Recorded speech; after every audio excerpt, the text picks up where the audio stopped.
Ellos creen que eliminando a un hombre, un político, a un dirigente, el proceso social va a desaparecer. Pero un error, podrá demorarse, podrá prolongarse, pero la postre no podrán detenerlo. En el caso de Chile, bueno, si me asesinan, bueno, el pueblo seguirá su ruta, seguirá su camino. Con la diferencia quizás que las cosas van a ser mucho más duras y mucho más violentas, porque será una elección muy clara, muy objetiva para la masa, de que esta gente no se detiene ante nada.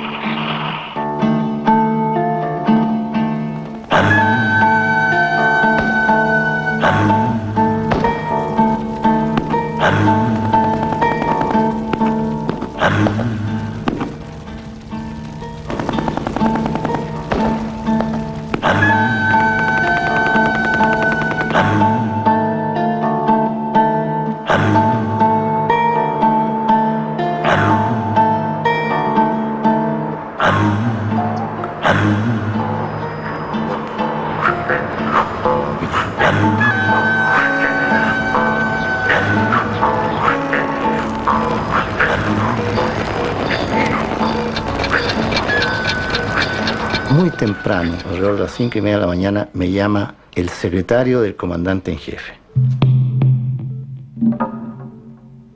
Me dice, tienes que venirte aquí al Ministerio de Defensa porque hoy día las Fuerzas Armadas se toman el poder. 24 horas antes, varios generales recibimos directamente en la oficina del comandante en jefe, que ya era el general Augusto Pinochet, misiones por cumplir para el día 11. Y yo, que era el general menos antiguo, recibí, y lo digo con orgullo, con honor, la misión de tomar el mando de los blindados.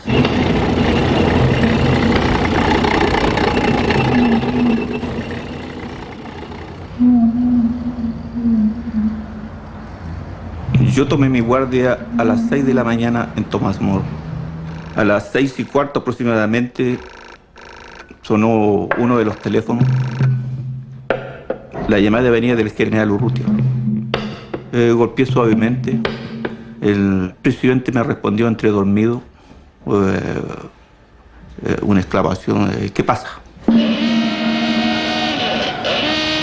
El presidente lo despierta una llamada telefónica del general jefe de Carabineros,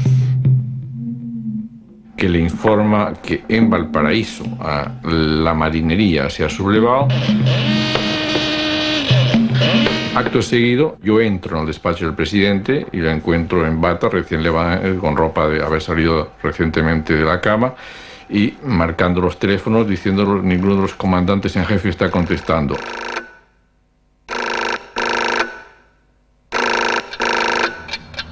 Llegué al Ministerio de Defensa y el secretario comandante en jefe me dice, tú tienes que ofrecerle al presidente un avión de C-6 y lo tienes que acompañar donde él se quiera ir. Tratar en lo posible de que él abandone el país. Cuando salí hacia el auto, ya el presidente venía en camino hacia el lugar donde yo tenía estacionado el auto. Me dice que dirija hacia la Moneda. Una orden, dirija hacia la Moneda.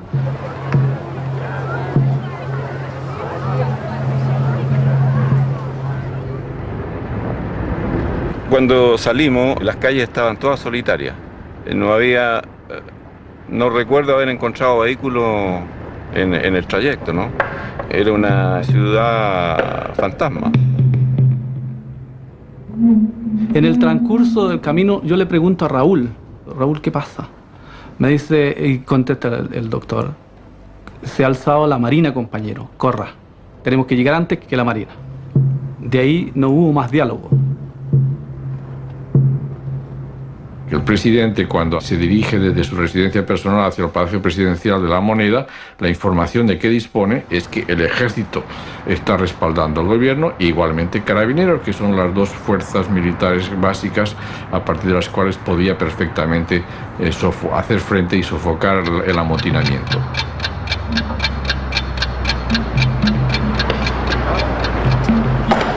En la Moneda los carabineros estaban en posición de defensa al interior de la Moneda.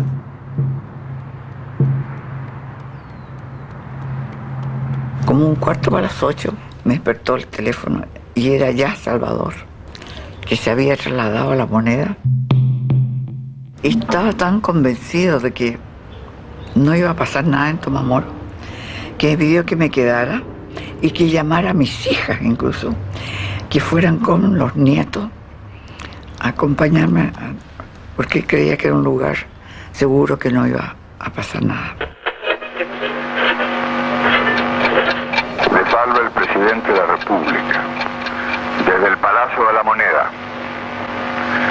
Informaciones confirmadas señalan que un sector de la marinería habría aislado Valparaíso y que la ciudad estaría ocupada, lo cual significa un levantamiento en contra del gobierno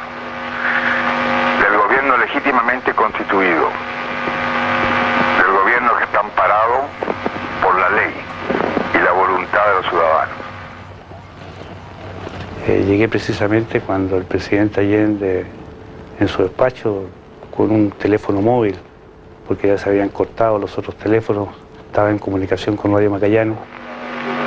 Y como primera etapa, tenemos que ver la respuesta, que espero sea positivo, de los soldados de la patria que han jurado defender el régimen establecido. En todo caso, yo estoy aquí, en el Palacio del Gobierno, y me quedaré aquí defendiendo el gobierno que represento por la voluntad del pueblo.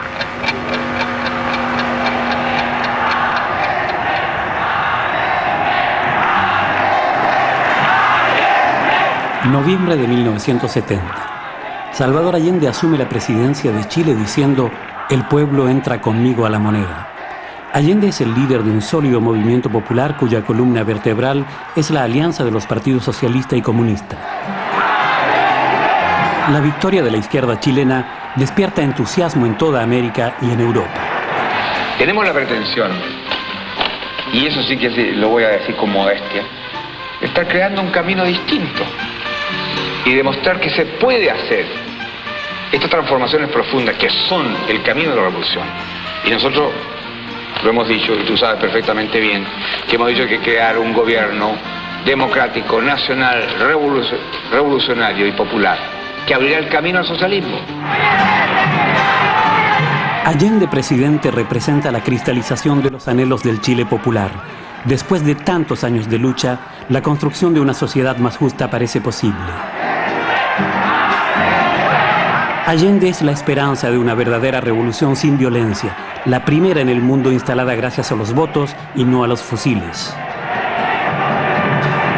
La sacrosanta legalidad chilena y sus instituciones tradicionales habían permitido la elección de Allende, pero ¿le dejarían transitar hacia el socialismo?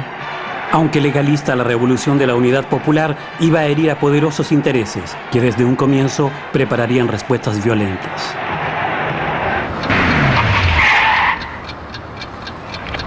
Buenos días. Buenos días. Bueno, la situación ya la ha dado a conocer el presidente de la República y aquí vengo, como un ciudadano, a estar al lado del presidente en este momento.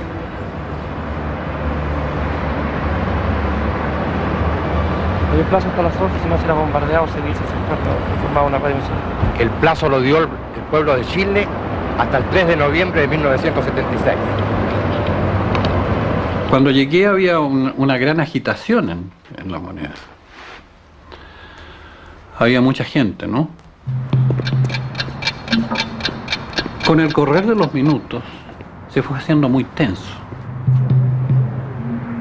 Cuando ya estuvo claro de que había una gran sublevación, el presidente demostró preocupación porque ¿qué le estará pasando a Pinochet? Y yo, de irresponsable, le digo, bueno, ¿y su general Pinochet, señor? Y Salvador me mira, no lo olvido nunca, y me dice, el pobre Pinochet debe estar preso. Frase que no olvido nunca. Pasemos a otra cosa.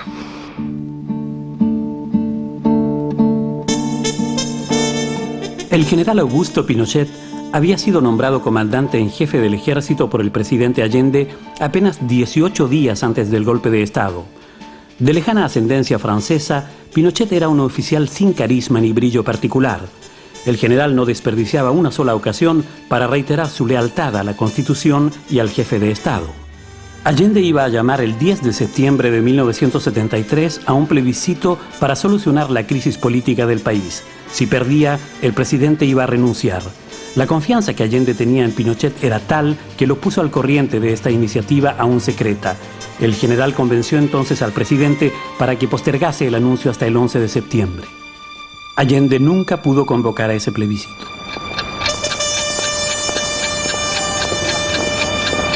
A partir de este momento, damos paso a una red provincial y nacional de radiodifusión de las Fuerzas Armadas. Santiago, 11 de septiembre de 1973. Teniendo presente, primero, la gravísima crisis económica, social y moral que está destruyendo el país. Segundo, la incapacidad del gobierno para adoptar las medidas que permitan detener el proceso y desarrollo del caos. Las Fuerzas Armadas y Carabineros de Chile declaran, primero, que el señor presidente de la República debe proceder a la inmediata entrega de su alto cargo a las Fuerzas Armadas y Carabineros de Chile. Segundo, que las Fuerzas Armadas y el Cuerpo de Carabineros de Chile están unidos para iniciar la histórica y responsable misión de luchar por la liberación de la patria del yugo marxista. Firmado Augusto Pinochet Ugarte, Toribio Merino Castro. Y fui yo quien le comunicó al presidente que quien firmaba ese bando era Pinochet. No hizo ningún comentario, pero de pie junto a su escritorio observé cómo hacía este gesto mirando a la lejanía, a profundidad, y con estas palabras: 3 traidores. 3 traidores. En ese bando se insta a renunciar al presidente de la República. No lo haré. No daré un paso atrás, y que lo sepan. Dejaré la moneda cuando cumpla el mandato que el pueblo me diera. Que se les grave profundamente. No tengo otra alternativa. Solo acribillándome a balazos podrán impedirme voluntad de hacer cumplir el programa del pueblo.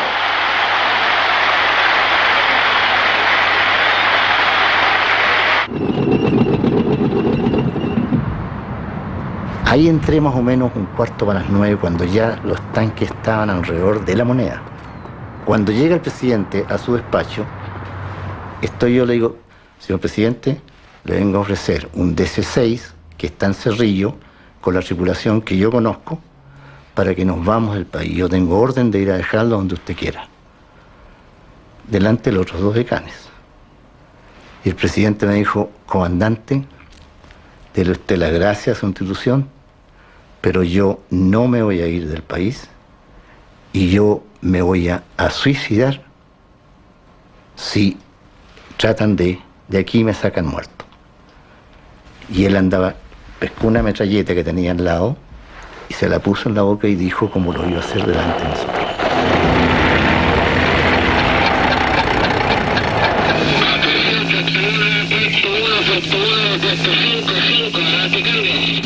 Patricio necesita hablar con Augusto, adelante cambio. Por dormir. Augusto escuchando. Allende está en la Moneda. Entonces hay que estar listo para actuar sobre él. No vale sacar la perra, sacar la nueva. Exacto. Está recién de parlamentar. Petición incondicional, no de parlamentar. Petición incondicional. Bien, conforme. Rendición incondicional y se le toma preso ofreciéndole nada más que respetar la vida, digamos. La vida y seguridad física y enseguida se le va a despachar pausa más. Conforme. asegura que se mantiene el ofrecimiento de sacarlo del país. Se mantiene el ofrecimiento de sacarlo del país. Pero la vez se cae como todavía volante. Conforme.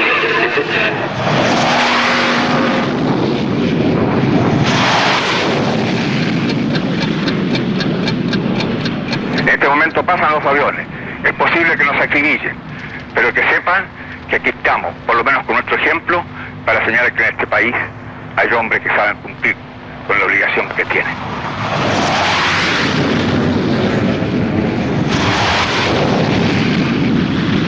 Había bastante vigilancia, pero yo todo el tiempo decía, mi nombre es Isabel Allende, soy la hija del presidente, voy a La Moneda, y yo sentía que los carabineros se desconcertaban, pero en definitiva me dejaban pasar. Entonces yo entré por Morandé 80, de haber sido cerca a las 9 de la mañana, y yo estoy segura que fui la última persona que entró.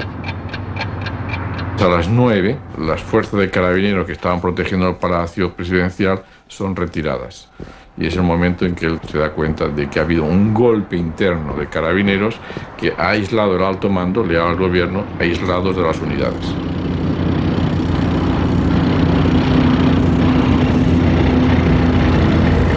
Notifico ante el país la actitud increíble de soldados que faltan a su palabra y a sus compromisos. Hago presente mi decisión irrevocable de seguir defendiendo a Chile en su prestigio, en su tradición, en su norma jurídica, en su constitución. La imagen de los militares chilenos en América Latina era, por así decirlo, ejemplar. Respetuosas de la Constitución y de la ley, las Fuerzas Armadas chilenas eran bastante discretas. Se les veía en los días de parada y en las elecciones cuando asumían el control de los locales de votación. La misión de los soldados era garantizar que la elección se desarrollara normalmente y una vez terminados los comicios, se retiraban tranquilamente a sus cuarteles. Eso hasta que la izquierda comenzó a ganar las elecciones. 3 años de gobierno de la Unidad Popular van a provocar el furor de una oposición intransigente que hará todo lo necesario para que los soldados rompan su pretendida neutralidad. La ultraderecha, la derecha y la democracia cristiana se concertan en un solo frente destinado a bloquear por todos los medios el camino de Chile hacia el socialismo. En 3 años, Allende aceleró y radicalizó la reforma agraria, nacionalizó los bancos, el crédito y una parte del sector industrial. Pero cuando el cobre, la principal riqueza del país, explotado por compañías norteamericanas, es nacionalizado, los Estados Unidos pierden la calma.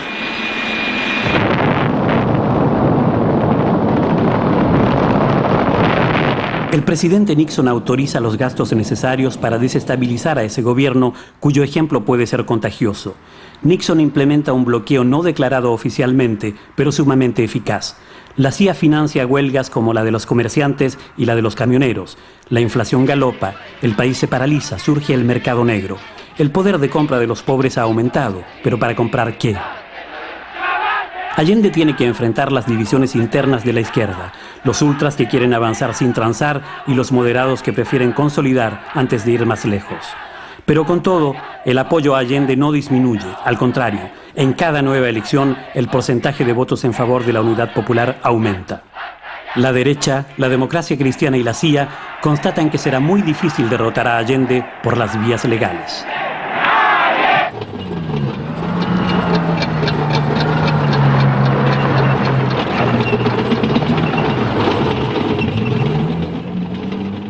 En un momento, como no se podía comunicar, parece que se pudo comunicar con la radio Magallanes, que era la única que estaba en el aire.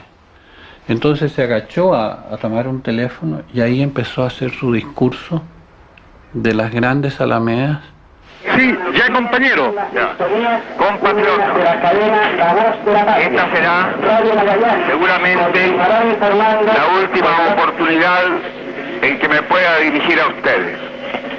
Mis palabras no tienen amargura sino decepción, y serán ellas el castigo moral para los que han traicionado el juramento que hicieron. Ante estos hechos, solo me cabe decirle a los trabajadores, yo no voy a renunciar. Se hubiera podido percibir el vuelo de una mosca, las ventanas cerradas, porque se esperaba que empezara el fuego en cualquier momento. Nosotros apoyados con la espalda contra la pared opuesta a las ventanas y el presidente hablando al país. Y les digo que tengo la certeza que la semilla que entregáramos a la conciencia digna de miles y miles de chilenos no podrá ser cegada definitivamente. Era demasiado coherente, demasiada calma para un hombre que no hubiera pensado antes que iba a ser en ese instante. Yo creo que Allende sabía perfectamente lo que iba a decir y lo que tenía que hacer.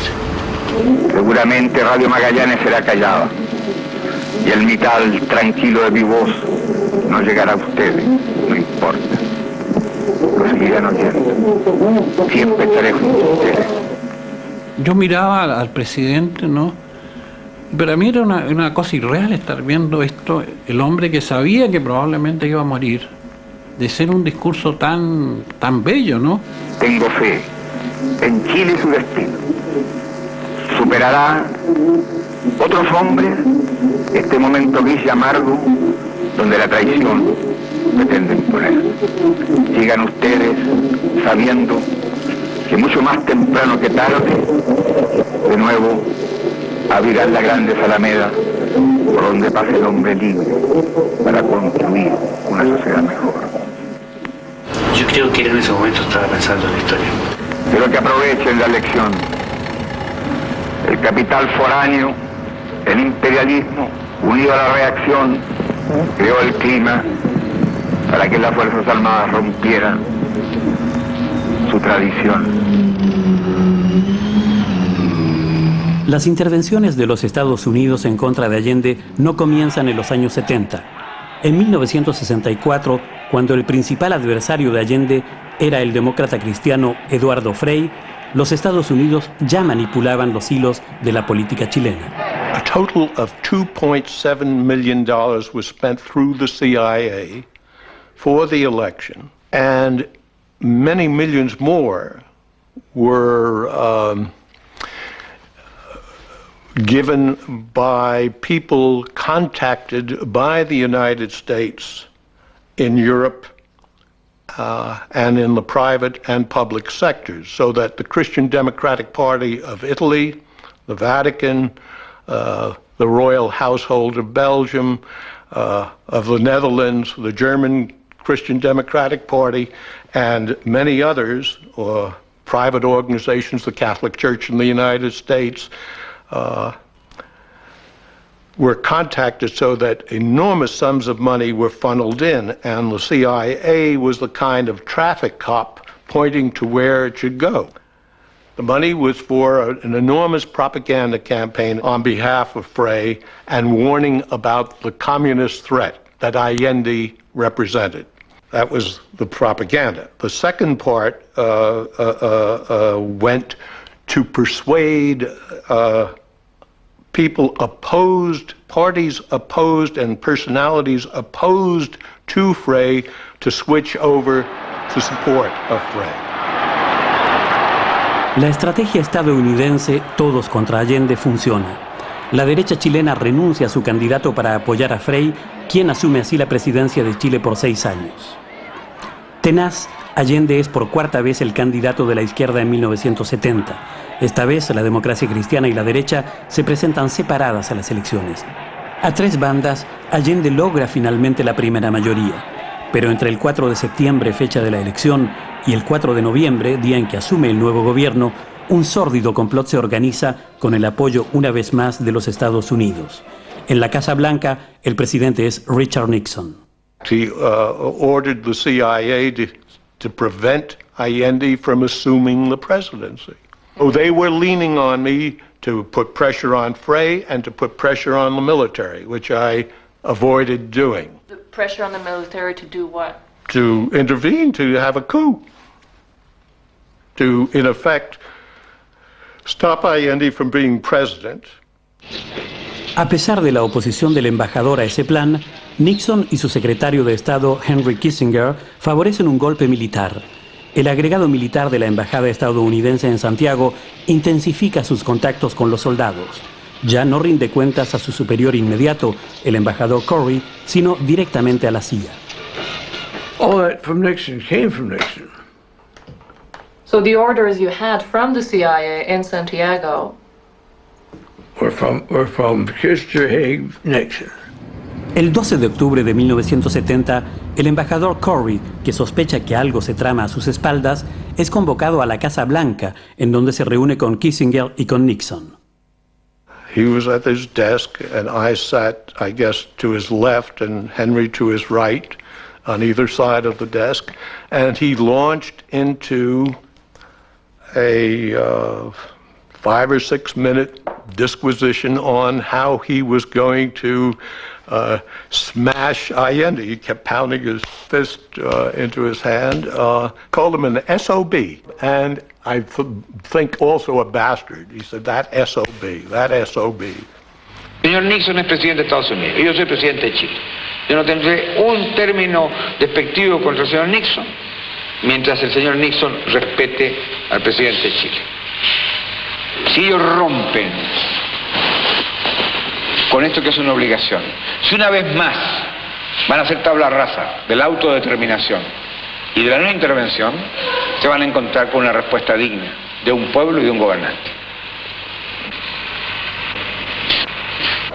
So I was ordered to talk to the senior commanders in the armed forces to see if they would go along and force another election. Then we'd be better prepared. We'd get someone else elected, and the end you wouldn't make it. But the Army backed out. Obstáculo importante. El comandante en jefe del ejército, general René Schneider, declara a principios de octubre que los soldados van a respetar el veredicto de las urnas. Los militares golpistas deciden entonces secuestrar a Schneider. Para ello piden a la CIA $50,000 y armas no registradas en Chile.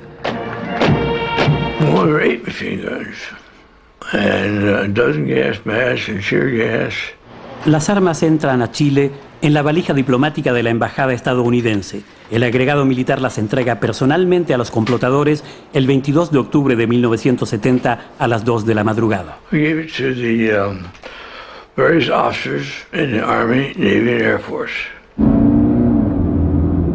A las 8 de la mañana de ese mismo día, un comando trata de secuestrar al general Schneider, quien se defiende.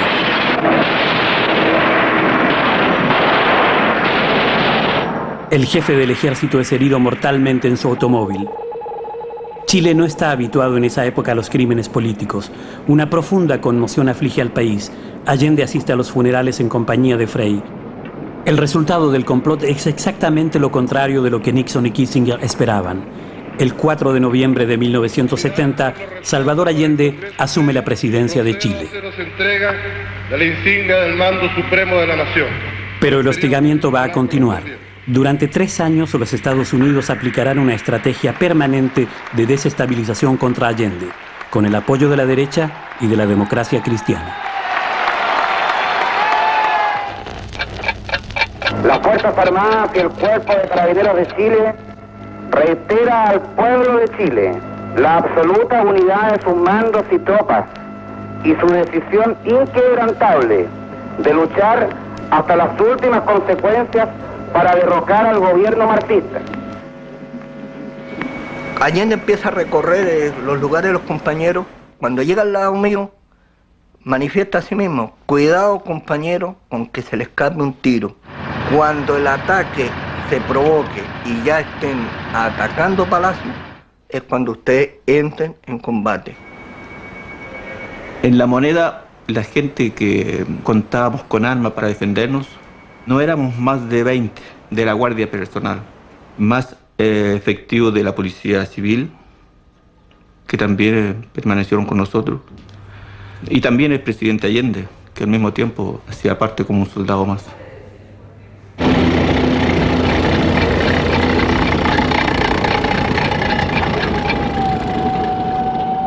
La ametralladora de los tanques es la que empieza a abrir fuego.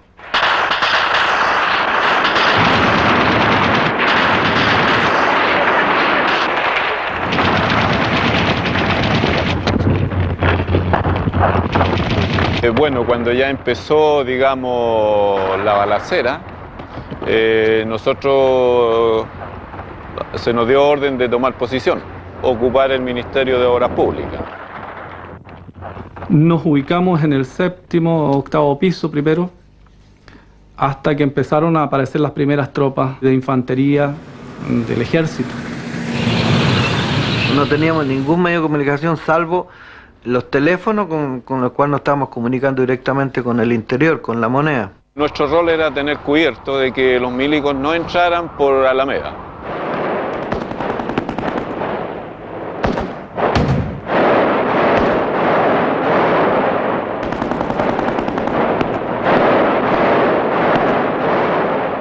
Paramos ahí con unas 5 ofensivas más o menos.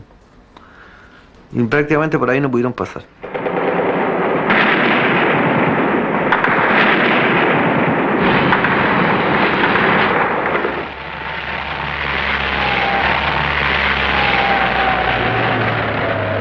Y si no eran tontos los comunistas, le entregaban las armas a la gente que tenía cierta cultura. ¿Y dónde estaba esa gente de cultura? En los funcionarios públicos de ciertos ministerios.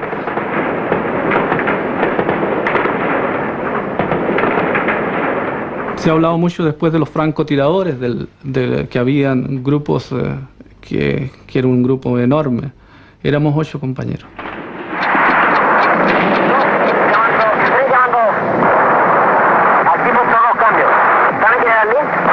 General Lee Albono. ¿Por qué no le comunica, por favor, a mi general Lee, de parte del general Pinochet, por favor, el ataque aéreo sobre los techos del Ministerio de Obras Públicas y del Banco del Estado, si lo puede hacer lo antes posible?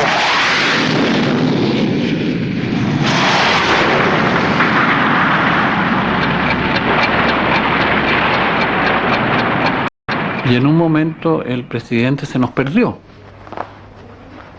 Andaba con un casco y andaba con una metralleta. Enseguida después, él trató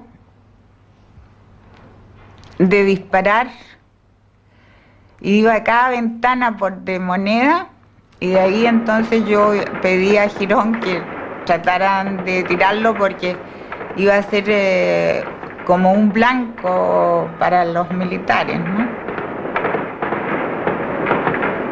La Paya me dijo, anda a buscarlo. Yo me tuve que arrastrar por el suelo, ¿no? Entonces lo encontré a él que estaba disparando en un balcón, tendido en el suelo. Entonces yo lo tomé de los pies y lo atraje hacia mí. Entonces él, sin darse vuelta, me echó un garabato tremendo, ¿no? Me dijo, déjame, concha tu madre, ¿no? Entonces en ese momento, como yo lo seguí tirando, él se dio vuelta y me dijo, eres tú, Gironcito. ¿Viste tú que era más serio de lo que tú creías?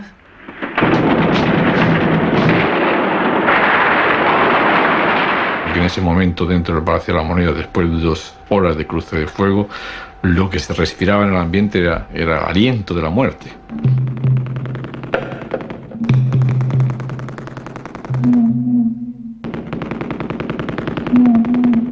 En eso, alguien entra, que ni me recuerdo quién, y dice, el presidente está llamando a una reunión en el Salón Toesca. Y a sus colaboradores personales nos explica que él va a cumplir con su deber, él se va a quedar allí defendiendo la legalidad republicana y las libertades del país frente a la sublevación, pero que ese es un compromiso suyo y una obligación suya, y dejan libertad de acción a todos sus colaboradores para poder salir del palacio. Porque no quiere muertes inútiles.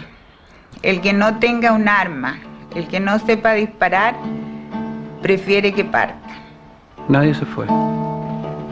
Todos nos quedamos.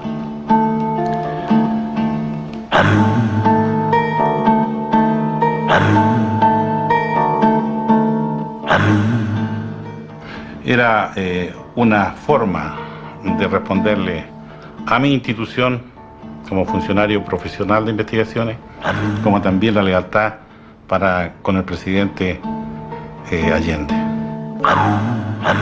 Me habría sentido muy mal si me voy. Me tengo respeto por haberme quedado. Me quedo por respeto a mi gente. Cuando digo mi gente, digo a mi señora, a mis hijos. Hasta el día de hoy yo me puedo comer un pan mirando los ojos y no me avergüenzo de lo que hice. Así éramos. Porque así era el presidente, así era yo, así eran mis amigos, así éramos todos los que estábamos ahí.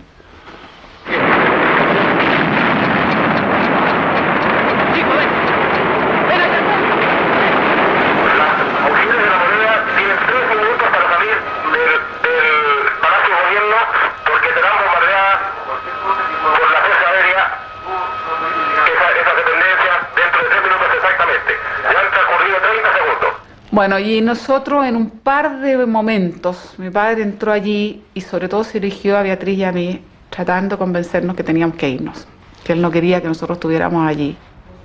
En las dos ocasiones nosotros decidimos que no queríamos, que queríamos permanecer allí y era como nuestra decisión.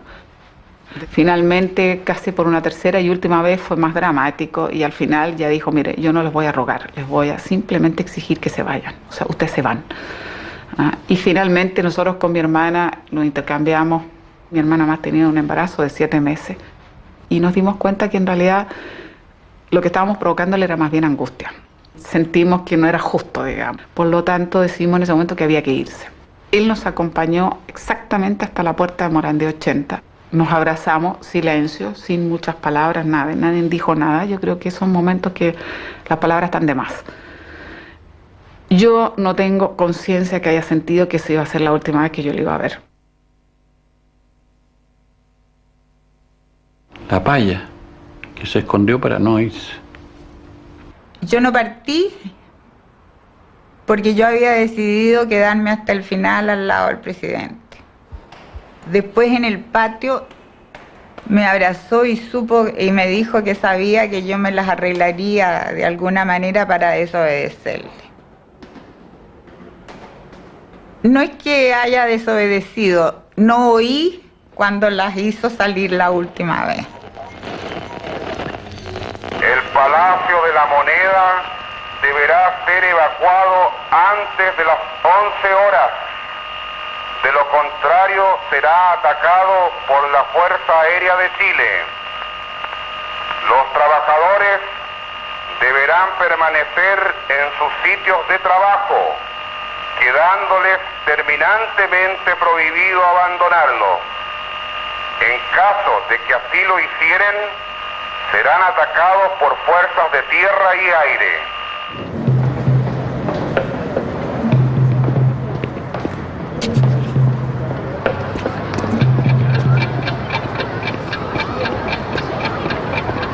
Se decía de que todo el contraataque podía venir de la periferia, de los centros industriales que estaban muy bien organizados. Después a la postre se mostró que no fue así. Nunca pensamos que estábamos tan solos, nunca. Allende fue traicionado, este es mi punto de vista muy personal. Allende fue traicionado por los militares, pero fue dejado solo por los camaradas de izquierda también, que tenían el derecho y el deber de haber salido a defender a su presidente. Ese día lo dejaron solo. Alguien decía que había que hacer un gran llamado a una gran movilización para que se llenara la plaza con gente y así se impidiera este golpe. Recuerdo que el presidente les dijo que eso era una locura. Él no pide en ningún momento al pueblo que haga frente a esa sublevación porque es consciente que hubiera sido llamarlas a la masacre y él toda esa mañana quiso preservar vidas.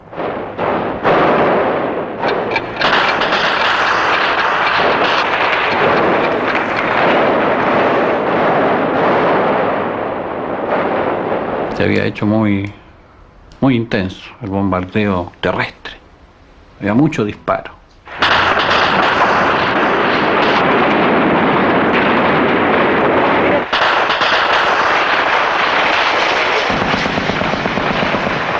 Y vino el bombardeo aéreo.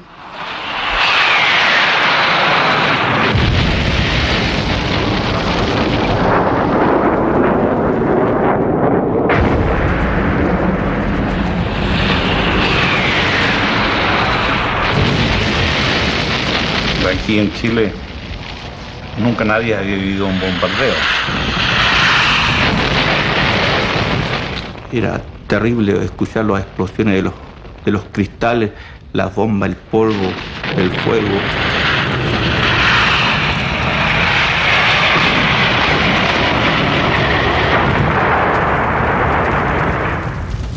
Yo, Roque, conté 24. Si tú me dices que por qué te puedo asegurar que son 24, porque yo los contaba, yo pensaba que me iba a morir en cualquiera. Deben haber roto cañerías porque se inundó todo el primer piso, de manera que nosotros terminamos con el agua casi hasta la rodilla.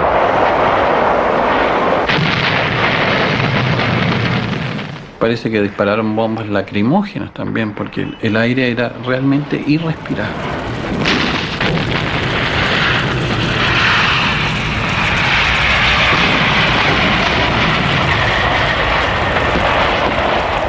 Nos ahogábamos y teníamos muy pocas máscaras, entonces el presidente, que tenía una, se la prestaba a los otros compañeros un rato, uno me prestaba un poquito a mí, otros al otro, para que pudiéramos en un momento respirar.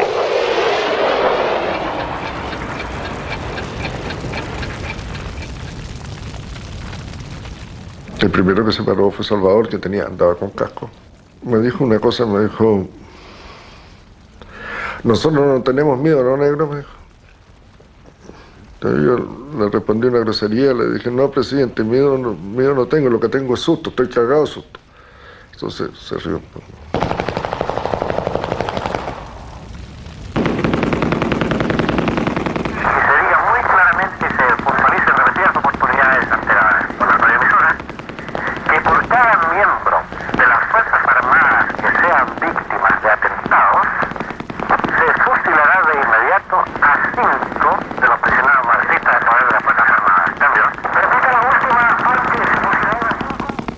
En el caso mío, es más difícil todavía retener escena, porque poco antes yo había tenido una de las sorpresas peores de mi vida, que es haber encontrado a mi hermano, al perro Olivares, moribundo.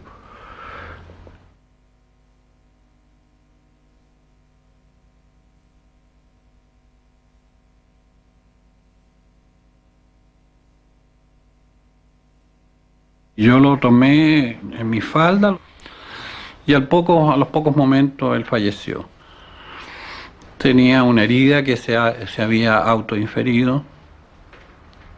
Augusto Olivares se había suicidado. La muerte de Augusto fue muy intenso, el dolor del presidente.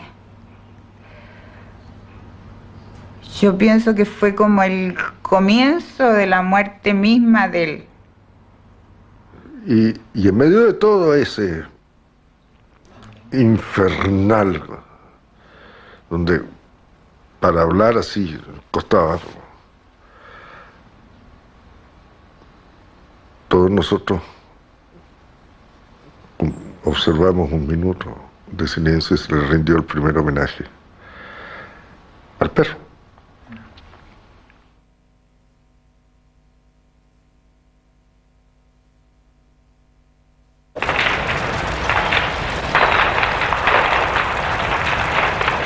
Seguía pasando el tiempo, se seguía quemando, ya era irrespirable, ya si no salíamos prácticamente nos quemábamos nomás.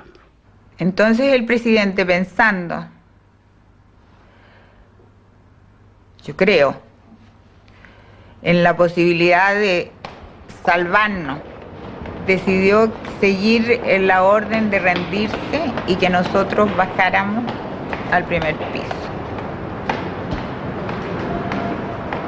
El presidente se aproximó hacia la escalera de Morandé. Dijo: aquí en esta casa de los presidentes de Chile hemos resistido heroicamente y dignamente a una junta fascista. Una bandera blanca. ¿Dónde hay una bandera blanca de rendición? La puerta estaba abierta, yo empujo la puerta, saco la bandera y siento un montón de balazos que rebotan en la puerta. Entonces yo dije, yo no, yo voy a ser el último que se va a rendir. Y en ese momento entran los militares al primer piso de la Moneda.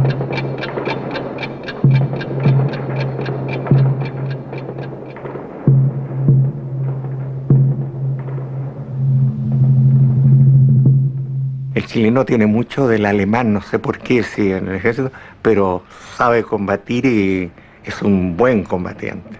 Y muy leal a las órdenes que se le está dando. Ese es un orgullo para nuestra institución.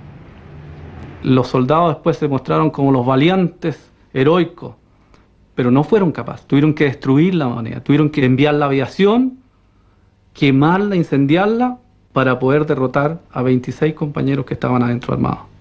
Y haber aguantado el ataque por tierra y aire de todo un ejército, y haberles aguantado más de 7 horas, 8 horas, ¿no?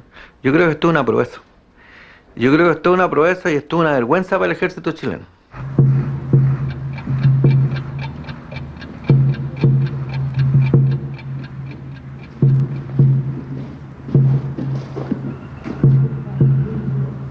Yo tengo 3 hijos hombres, que en ese momento eran niños. Y yo dije, primera vez que estoy en una guerra, ¿cómo no le voy a llevar un recuerdo? Y en ese momento pensé que el recuerdo más impresionante era la máscara de antigases que nos habían dado para el caso de una emergencia. Y eso fui a buscar y yo suponía que estaba más o menos al final del corredor. Y en el momento en que voy llegando seguramente al fondo, en fin, o antes, veo una puerta abierta que hasta ese momento había estado cerrada, y frente a la puerta había un sofá en el otro extremo de la sala, donde estaba Allende. Yo vi en el momento que entré que Allende, en el momento de sentarse, se disparaba con la metralleta entre las piernas, y prácticamente sin la parte superior del cráneo que voló enteramente.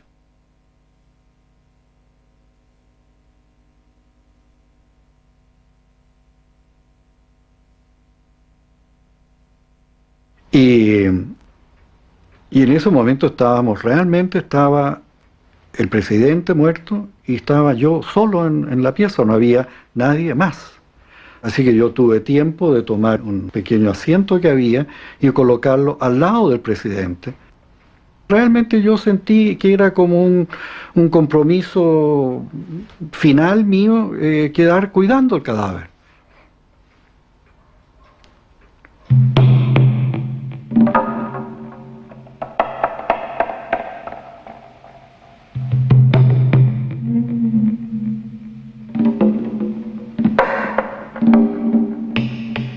Ya los militares están en el segundo piso.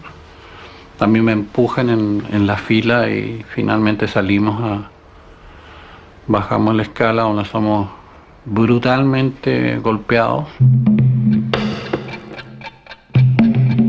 Soy uno de los primeros en salir. El militar se protege con mi persona.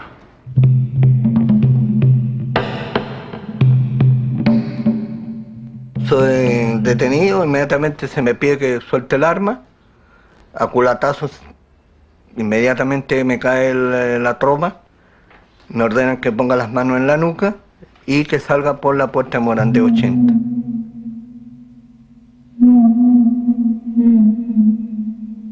Por la puerta de Morandé sacaron unos prisioneros, han sido unos 25 o 30 compañeros. Venían algunos heridos, compañeros nuestros, que veíamos que venían heridos. Había atrás, recuerdo nuestro, un pelotón de soldados con sus fusiles. Yo pensé que nos iban a fusilar allí mismo. Y cuando los sacan, como los van sacando a culatazo, nosotros les disparamos a los militares. Y arrancan todos hacia adentro nuevamente. Y posteriormente, al igual que el resto, somos lanzados ahí al pavimento.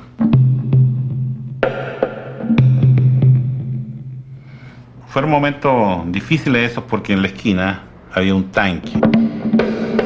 Y ponen el tanque frente a la línea de compañeros en el suelo, a los prisioneros, y le bajan el cañón y le ponen el cañón así a 15 metros. Y hay un oficial arriba de la torreta y dice, permiso, mi general, para pasarle el tanque, estos tales por cuales por la cabeza. Inclusive le hace gestos, claro, grita, da órdenes, profere amenazas contra los compañeros que están en obras públicas, los cuales, lógico, no iban a escuchar. Que si seguían disparando, nos iban a pasar el tanque por arriba. Y ahí nosotros ordenamos no disparar. En ese momento se acerca un suboficial, me dice, mi general, en el Salón Independencia está el presidente. Corro yo para allá, entro, entonces di las primeras órdenes de que no lo tocaran, que lo cubrieran con un gobelino, no sé, mexicano o boliviano, y que llamaran a los médicos y al servicio de inteligencia nuestro. Los sentimientos más dolorosos míos fueron cuando sacaron a Allende muerto. Se acercó un camión de sanidad militar y bajaron una camilla militar, entraron y después al rato salen con un cuerpo que venía tapado con una manta de colores.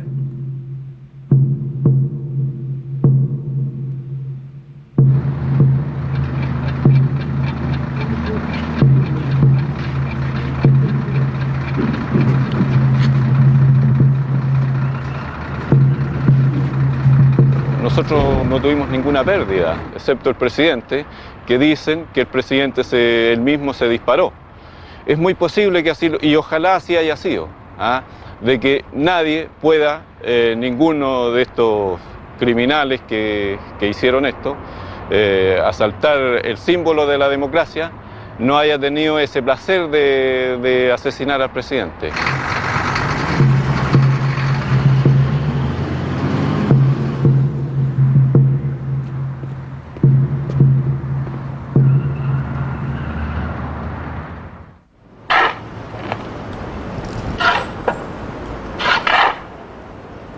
El 12 de septiembre se efectuó la sepultación del presidente Salvador Allende. Entraron por el centro, aquí por lo central de aquí del cementerio.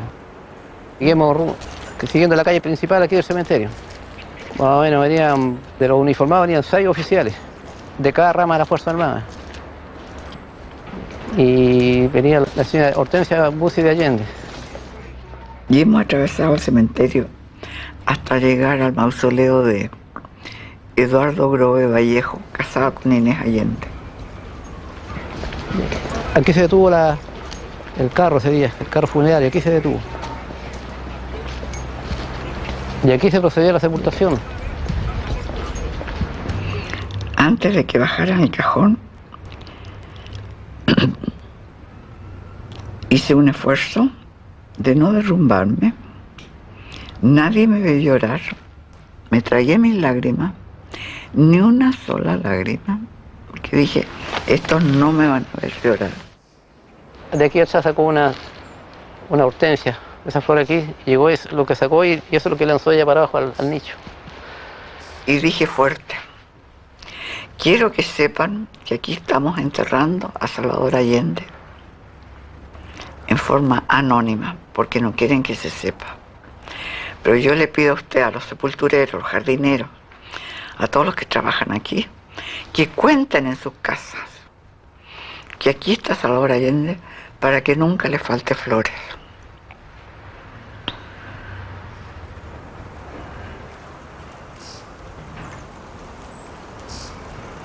¿Qué le puedo decir? Porque fue elegido por lo más por el pueblo nomás.